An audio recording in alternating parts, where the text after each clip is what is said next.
Gang Culture, Oral and Interpersonal Communication, Spring 2015-16 by Melissa Lang.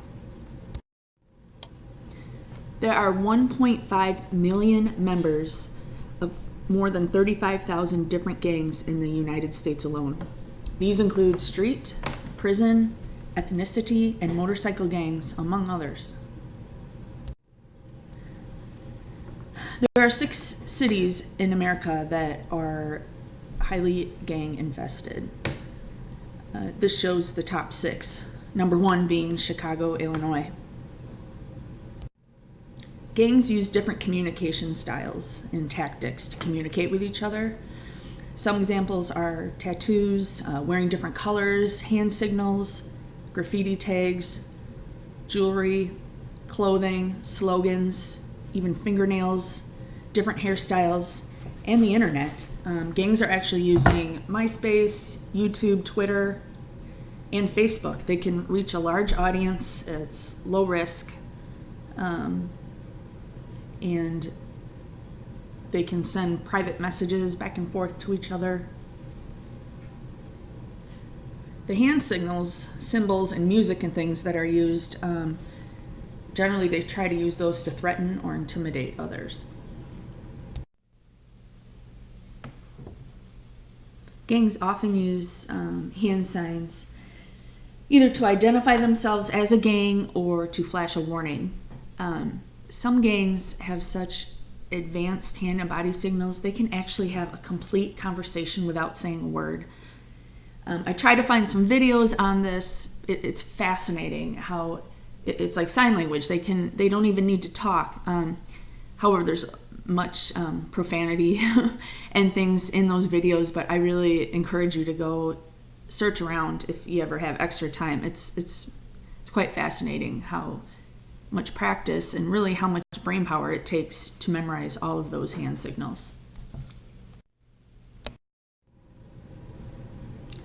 Prison gangs many times use tattoos that would have different meanings. Some prison gang members get tattoos to represent racial pride and or gang affiliation.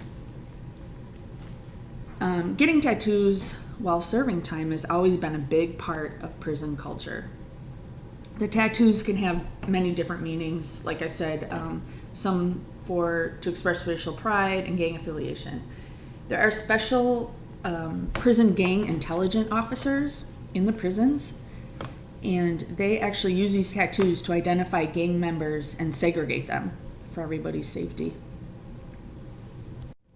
But how would you get a tattoo while you're in prison? You make a tattoo gun, of course. So what they do is they take parts off clock radios and headphones that are actually sold in prisons. The prisoners then, they remove the transistor and get the copper wire out.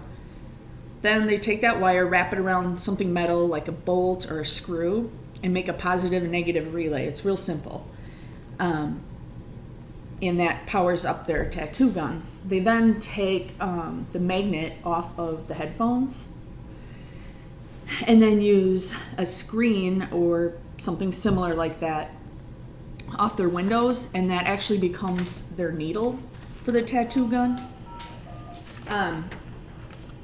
And then they take, so the ink is made by burning something, either like baby oil, plastic razors, or Vaseline, and then that black powdery soot that's left over, that's actually what they use as the ink.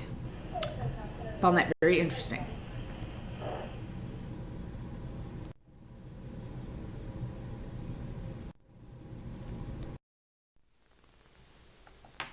Gang initiation.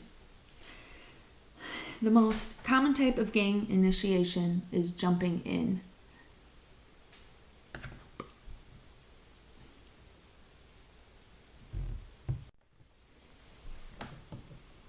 Basically, what jumping in is, you're getting the crap beat out of you by other gang members. So this new potential wannabe gang member is standing there helpless, surrounded by other gang members. And usually someone from behind is the one that comes up, knocks them to the ground, and then everybody starts kicking, throwing punches. It can be, to the face, to the groin, wherever.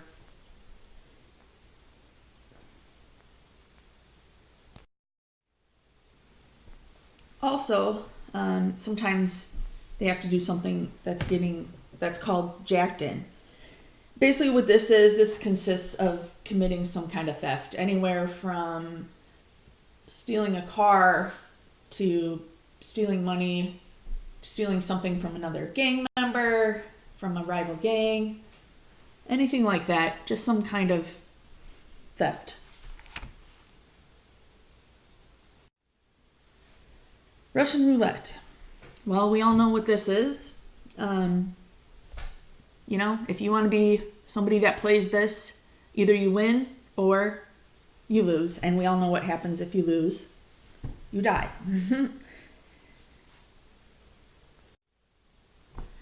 This one's interesting. This one's called deeded in. To get deeded in, what you have to do is have sex with a male or female who has an STD, someone that we know has an STD.